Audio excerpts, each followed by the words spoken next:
Bismillahirrahmanirrahim. Assalamualaikum warahmatullahi wabarakatuh. Waalaikumsalam warahmatullahi wabarakatuh.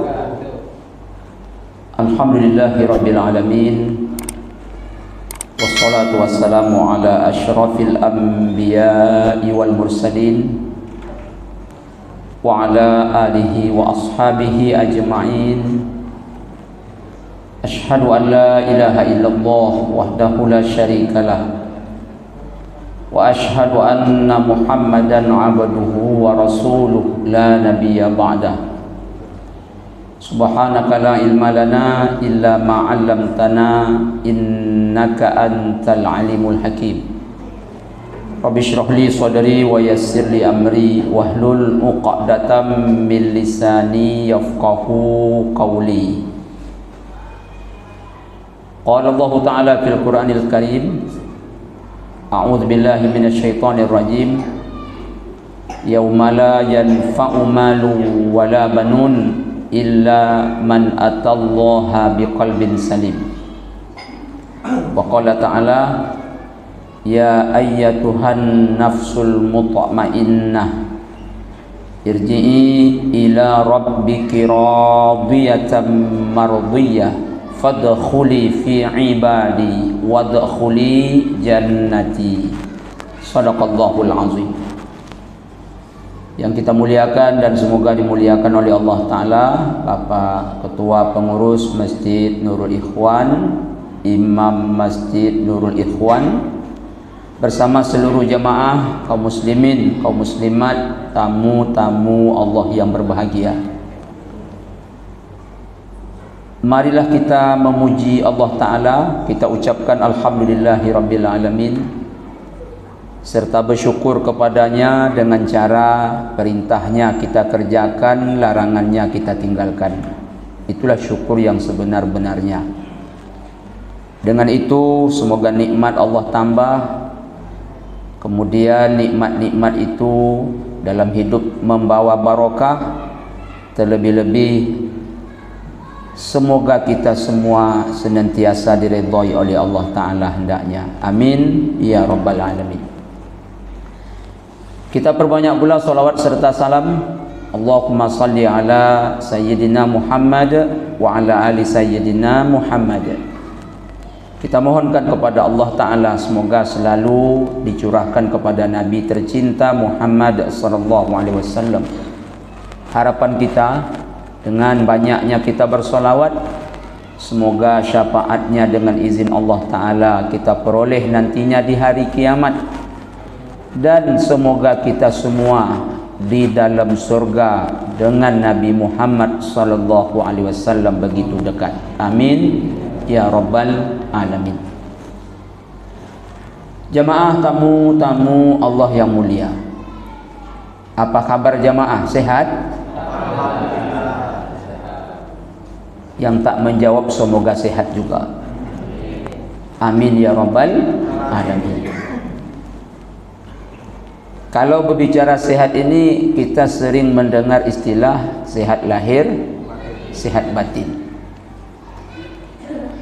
Sehat lahir itu maknanya sehat yang nampak, dilihat oleh mata. Apa itu? Jasad. Kadang-kadang juga disebut dengan jasmani. Kadang juga kita dengar istilahnya badan. Ketiga-tiganya ini bahasa Arab. Lalu bahasa kitanya apa? Bahasa kitanya tubuh. Tubuh ini nampak mulai kepala sampai kaki. Maka itu disebut dengan sehat lahir. Sehat batin itu maknanya sehat yang tak nampak. Yang tak nampak ini kadang-kadang disebut juga dengan rohani. Kadang-kadang terdengar pula oleh telinga kita disebut dengan jiwa. Juga disebut dengan istilah hati. Inilah yang dimaksud dengan sehat batin. Jemaah tamu-tamu Allah yang mulia, kedua-duanya mesti kita jaga baik-baik. Artinya begini, jaga kesehatan badan, jaga pula kesehatan hati. Jangan terbalik. Apa itu? Kita jaga kesehatan badan tapi lupa menjaga hati. Kalau dapat hati lebih kita perhatikan daripada memperhatikan badan. Kalaupun tidak lebih memperhatikan kesehatan hati, saya ulangi, minimal sama. Jaga sehat badan, jaga pula sehatnya hati. Jemaah tamu-tamu Allah yang mulia, Rasulullah SAW bersabda, hadis sahih riwayat Imam Muslim dari Abu Hurairah radhiyallahu anhu, Innallaha la yanzuru ila ajsadikum. Ada riwayatnya ajsamikum. Wala ila suwarikum. Ada riwayat lain ditambah dengan wala ila amwalikum. Walakin yanzuru ila qulubikum wa a'malikum. Artinya, sesungguhnya Allah Ta'ala tidak melihat tubuh kamu, juga tak melihat rupamu, tapi yang Allah lihat itu adalah hati dan amalmu. Kadang-kadang ada orang terbalik, jemaah. Semoga kita tak terbalik. Apa terbalik yang saya maksud? Yang Allah tidak lihat, itu yang diurusnya. Yang Allah lihat, kadang-kadang tak diurus. Kalaupun diurus, ngurusnya tidaklah begitu baik. Ini terbalik. Apa maksud Allah lihat di dalam hadis ini Pak Ustaz? Dinilai. Maksud dinilai itu diberi ganjaran. Jadi yang Allah beri ganjaran itu hati dan amal. Kalau badan, tidak. Kalau bentuk rupa, tidak. Jemaah tamu-tamu Allah yang mulia, badan kita ini bertahan cuma sampai dalam kain kafan. Kalau dah masuk kain kafan, itu jadi bangkai ini. Mayat tak Pak Ustaz? Mayat itu bahasa Arabnya, bahasa kitanya bangkai. Profesor masuk kain kafan, bangkai. Doktor masuk kain kafan, bangkai. LCMA masuk kapan? SAG? Bangkai juga. Pokoknya kalau dah masuk kain kafan, bangkai. Singkat cerita, masuk dalam tanah, disantaplah oleh cacing tanah atau lapuklah badan kita dimakan tanah. Tapi ada orang Pak Ustaz, dalam kubur tu badannya utuh. Usah pikirkan badan orang, badan kita aja pikirkan. Badan kita aja pikirkan. Jadi saya ulangi, badan kita hanya bertahan sampai masuk kain kafan. Apalagi dah masuk kubur, hancur. Hancur. Lalu Allah bangkitkan kita di akhirat. Pertanyaan, badan baru atau badan sekarang? Badan baru. Badan baru. Bukan badan sekarang Pak Ustaz. Badan sekarang kan dah jadi bangkai. Allah bangkitkan kita di akhirat, badan baru. Apa hadisnya? Ini bisa dijadikan kaitan dengan pembahasan kita. Kata Rasulullah, yahsyurunna sufatan uratan ghurlan. Allah kumpulkan manusia itu nanti, maksudnya di hari kiamat di padang mahsyar itu tak ada alas kaki, tidak berbusana sehelai benang pun. Maaf, dan mereka tanpa berkhitan. Kita dah khitan semua. Tapi begitu bangkit di akhirat belum berkhitan, berarti badan baru.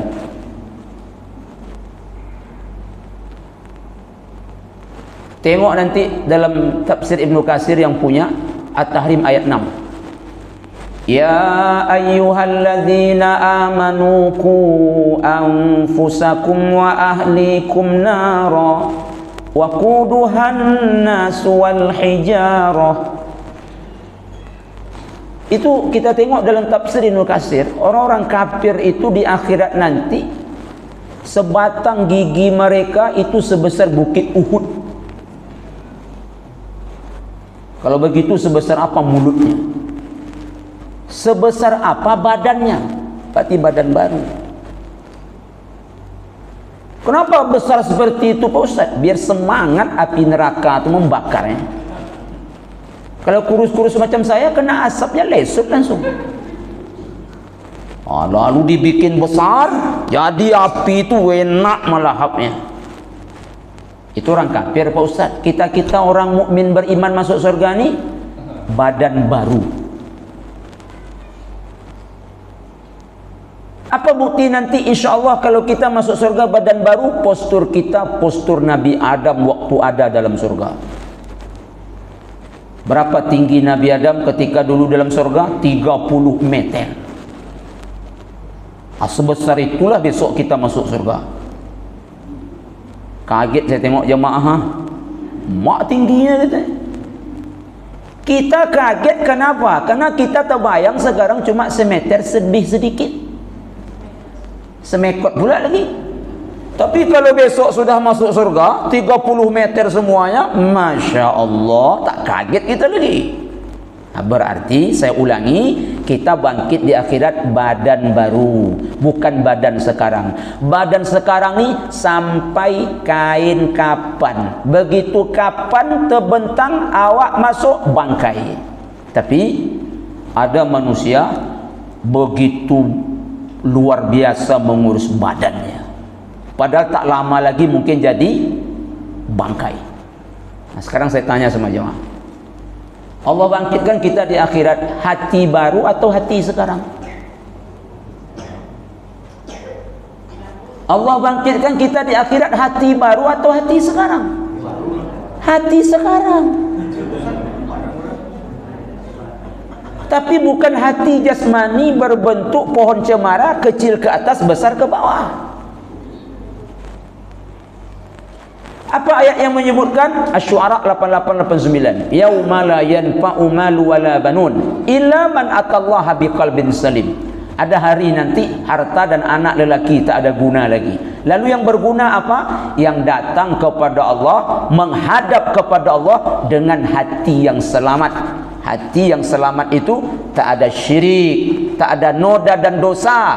Berarti hati lama, hati dulu, hati ketika di dunia, bukan hati baru.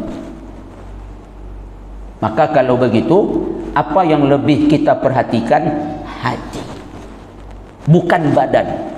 Kalaupun tak lebih perhatian ke hati, minimal sama. Jemaah, tapi saya berani katakan umumnya manusia, terkecuali kita, termasuk saya hendaknya lebih perhatian ke badan daripada ke hati. Apa bukti? Badan ini masih sehat lagi udah kita urus. Bayar BPJS tiap bulan. Itu bukti kita perhatian kepada badan. Sehat-sehat saja. Makan banyak, tidur nyenyak, tapi BPJS bayar tiap bulan. Ada yang kelas 1, ada yang kelas 2, ada yang kelas 3. Paling takut bapak ibu tu terlambat. Sebelum 17 dah bayar semua. Setelah 10 tahun ikut BPJS, tiba-tiba mati. Untung atau rugi? Kalau gitu sakitlah, supaya dapat menikmati BPJS. Tapi kita tetap ingin sehat. Tak ada kita yang ingin sakit. Walaupun BPJS bayar tiap bulan selama 10 tahun. Ini tak bisa dipungkiri. Itu bukti kita perhatian kepada badan. Belum sakit, kita udah keluarkan banyak duit. Ada yang ikut asuransi kesehatan jenis lain, macam-macam namanya. Ada yang check up sekali setahun, ada yang check up sekali 6 bulan, ada yang check up sekali 3 bulan, bahkan ada yang check up sekali sebulan. Masya Allah. Kalau sehat saja, kita sudah keluarkan banyak biaya, apalagi kalau badan ni sakit.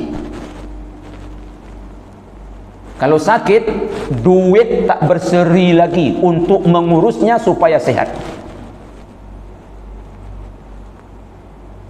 Sakitlah kita, pergilah kita ke rumah sakit, pergi pulang petang. Ada yang pergi pagi baru pulang setelah 5 hari atau 10 hari. Ada yang pergi begitu pulang sudah berpulang ke rahmatullah. Ni contoh kita sakit. Bagi jemaah yang pernah punya pengalaman sakit, ingat-ingat. Atau yang belum pernah sakit, coba ingat orang sakit. Pergi pagi, ngambil nomor antri, mendaftar, antri, menunggu dokter, lama. Setelah bertemu dokter diperiksalah, tekan ini, tekan itu, senter sana, senter sini. Alhamdulillah, kena penyakit ringan boleh pulang, tapi ambil obat dulu di apotek, antri, pergi pagi, pulang petang. Ngurus apa itu? Ngurus badan. Pernah tak kita mengurus hati ke Allah? Masuk masjid pagi, pulang malam. Jarang, kecuali jemaah tabligh. Ngurus badan, kenapa kita bisa pergi pagi pulang petang? Mengurus hati kita ke Allah, kenapa kita tak bisa masuk masjid pagi pulang isya? Apa bedanya? Bedanya adalah kita lebih sayang kepada badan kita daripada kepada hati kita. Itu aja bedanya, titik. Itu kalau sakit ringan pergi pagi pulang petang. Kalau sakitnya parah, begitu pergi pagi tak pulang. Ada orang pergi rumah sakit dipapah oleh anak cucunya, digendong, naik mobil susah, turun susah, pakai kursi roda. Tapi saya jarang menengok orang sakit masuk masjid dipapah, digendong, diangkat anak cucunya, jarang. Tapi ke rumah sakit kok bisa ya? Padahal jauh pula rumah sakit itu dari rumah dia, bisa. Tapi rumah dia dekat dengan masjid, tak bisa. Kenapa tak pergi masjid? Awak lumpuh Pak Ustaz, badan mati sebelah Pak Ustaz, pakai kursi roda, tapi ke rumah sakit bisa. Sampai di rumah sakit tetap antri, ngambil nomor antri, daftar antri, nunggu dokter lama, walaupun kita sudah luar biasa parahnya. Lewat IGD Pak Ustaz, kadang-kadang dibiarkan oleh dokter itu karena dia banyak pula urusannya, sampai dah terbayang wajah malaikat maut sama pasien itu, dokter belum juga datang. Iya kan? Singkat cerita, diperiksa oleh dokter. Karena sakit kita parah, biasanya apapun kata dokter kita ikut. Kata dokter, ditusuk ya Pak, tusuklah dokter. Ini biar agak ngeri bahasanya, biar ekstrim bunyinya. Maksudnya tusuk tu suntiknya. Tusuk ya Bu, tusuklah. 3 tangan kanan, 3 tangan kiri. Apa yang dimasukkan? Jarum. 6 botol infusnya. Kata dokter kerat, keratlah. Kok dikerat? Komplikasi, rupanya diabetes. Kakinya luka, dikerat dokter kaki kita, mau kita. Kalau seperti itulah kita kepada Allah, Masya Allah. Tapi entah mengapa urusan dokter, ngobat badan kita patuh, kepada Allah ngurus hati sering kita melawan. Kata dokter belah, belahlah dokter. Belah tu saya maksud operasi cuma. Saya sengaja pilih bahasa biar agak ekstrim bunyinya gitu. Kata dokter kemo, kemo lah. Kata dokter terapi, terapilah. Dokter bilang cuci darah lah. Intinya kita semua termasuk saya Kalau udah urusan badan, apa kata dokter? Kita paling patuh. Ditusuknya kita mau, dikeratnya kita mau, dibelahnya kita mau. Kalaulah kita taat kepada Allah seperti taat kepada dokter, dahsyat. Tapi entah mengapa pula lah, cakap dokter kita ikut, cakap Allah kita sering tawar-menawar. Jemaah, setelah dibelah, ditusuk, dikerat, tambah parah jemaah. Ada yang tambah parah? Ada. Nah, saya tanya, bayar tak? Bayar tak? Masa bayar? Tambah parah bayar? Tambah parah bayar. Hebatnya kita bayar itu. Kalau sehat bayar tak? Udah jelas. Tambah parah ya bayar. Apalagi sehat. Nah, sekarang begini jemaah, mati bayar? Mati bayar juga. Tambah parah bayar, sehat bayar, mati bayar. Pokoknya urusan badan, lalu kita berobat, apa kata dokter kita ikut, tak pernah membantah. Suruh bayar, kadang-kadang nawar pun segan kita. Tapi Allah suruh baca Quran, sering kita tawar-tawar. Allah suruh kita zikir pagi petang, sering kita tawar-tawar. Allah suruh kita bayar zakat, tawar-tawar. Allah suruh kita berimpak, tawar-tawar. Tapi dokter mati kita bayar, tak pernah kita tawar. Jemaah, kita tambah parah nih. Ditulisnya lah di kwitansi itu 30 juta. Pernah tak berani nanya, dokter, ini 3 juta atau 30 juta nih? Nanya itu aja tak berani kita. Mana tahu 3 juta, cuma tertambah nolnya 1 jadi 30 juta. Icak-icak bertanya aja segan kita.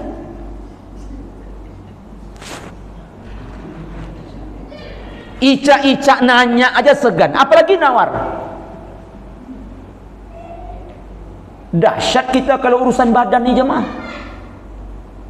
Kaum muslimin, kita ambil HP, kita telepon anak. Assalamualaikum nak. Waalaikumsalam ya. Apa kabar ya? Tambah parah nak. Tambah parah? Iya. Tapi ayah dirujuk ke rumah sakit lain karena di sini dokternya salah pegang nak, makanya tambah parah. Kalau ada dokter usah tersinggung nak, ni contohnya nih. Saya bukan cerita dokter nih, cerita kami nih. Kalau ada dokter di sini, tapi tetap bayar nak 30 juta. Ambil dompet ayah dalam lemari nak, dalam lemari itu ada ATM. Pergi ke ATM sekarang ambil duit 30 juta. Hari itu juga kita bayar. Tapi zakat kita paling sering kita tunda. Puasa sunat kita paling sering kita tunda. Itu semua ngobat hati itu sering kita tawar-menawar. Tapi dokter suruh bayar, hari itu juga kita bayar. Diambil anak ATM, pergi dia ke ATM. Minta maaf ATM.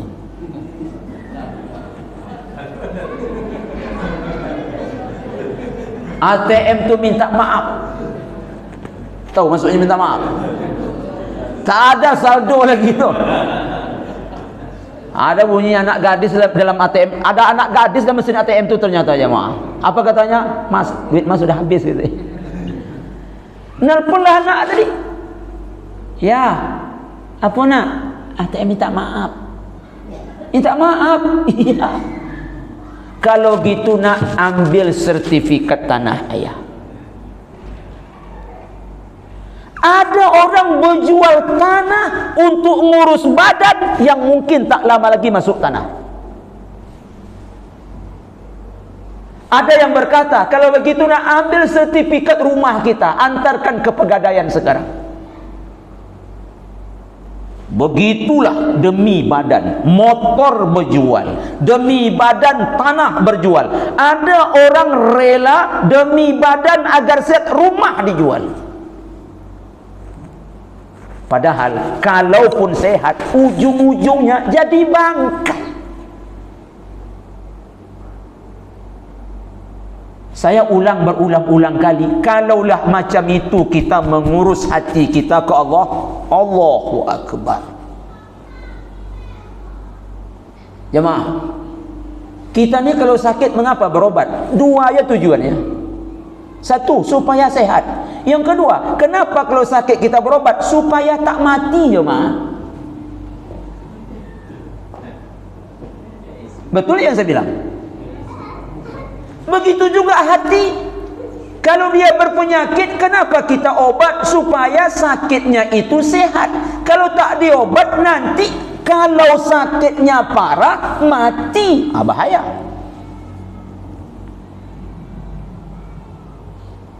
Usah marah jemaah ya. Hati saya dan hati jemaah, maaf, tidak sedang sehat-sehat saja. Agak lain muka jemaah saya tengok ni.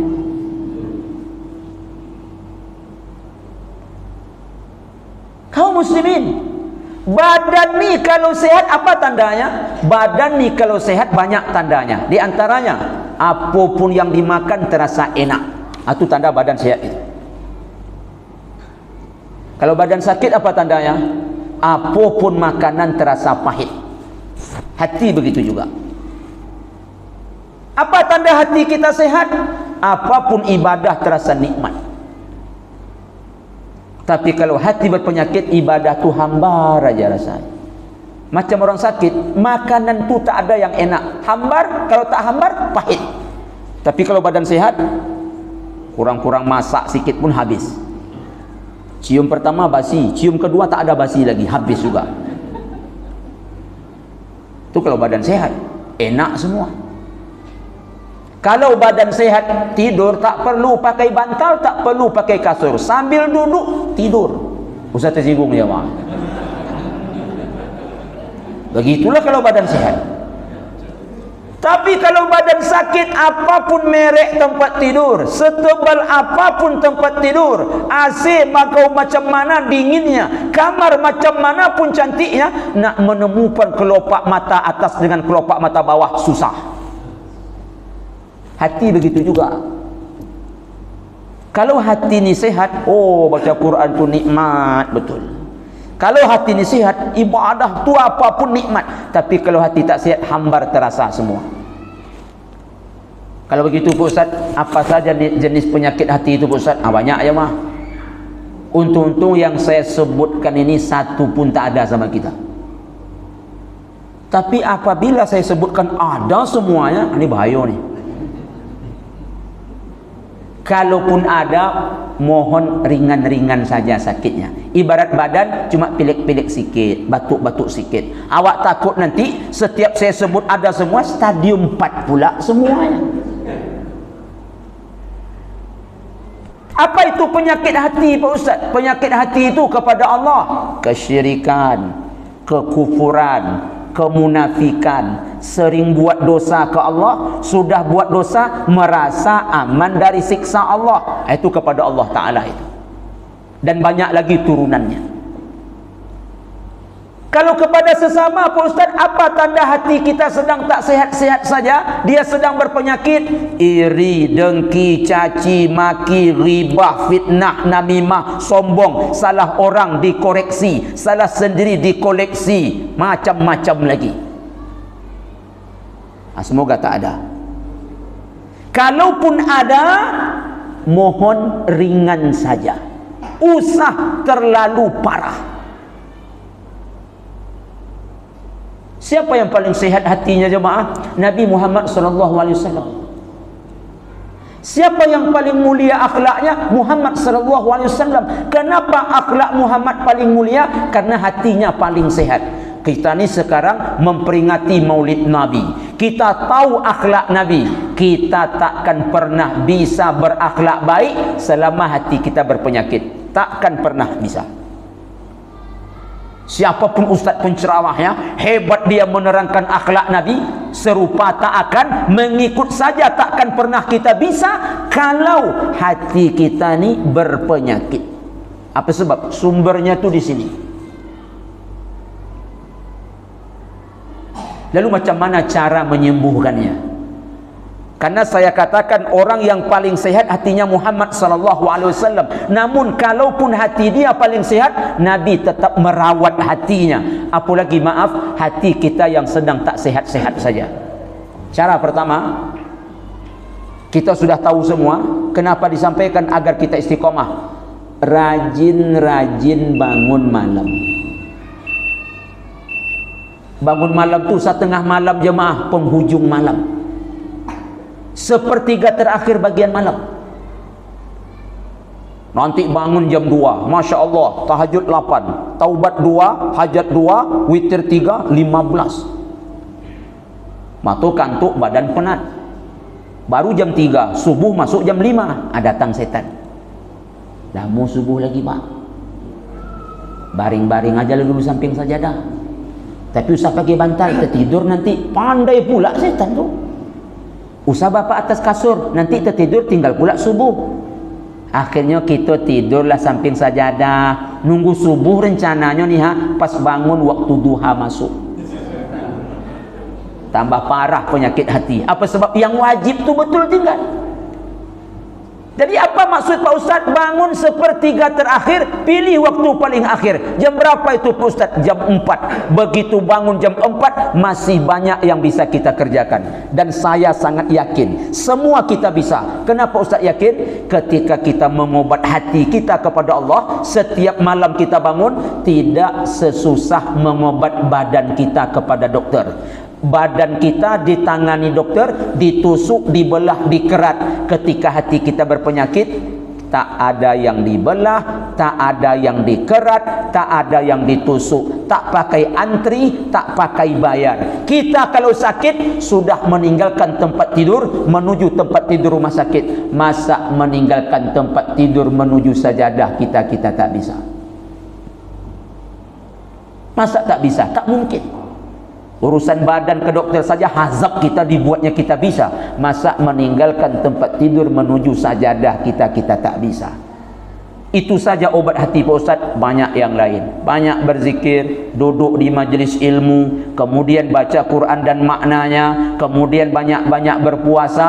Itu semua adalah obat-obat ampuh dan dosis luar biasa untuk hati kita yang mungkin saat ini tidak sedang sehat-sehat saja. Semoga nanti ketika menghadap kepada Allah, hati kita sedang sehat, qalbun salim. Amin ya rabbal alamin. Jemaah tamu-tamu Allah yang mulia, waktu isya sudah masuk. Semoga yang sedikitnya ada manfaat. Kita tutup dengan doa kafaratul majlis. Subhanakallahumma rabbana wa bihamdika asyhadu an la ilaha illa anta astaghfiruka wa atubu ilaik. Assalamualaikum warahmatullahi wabarakatuh.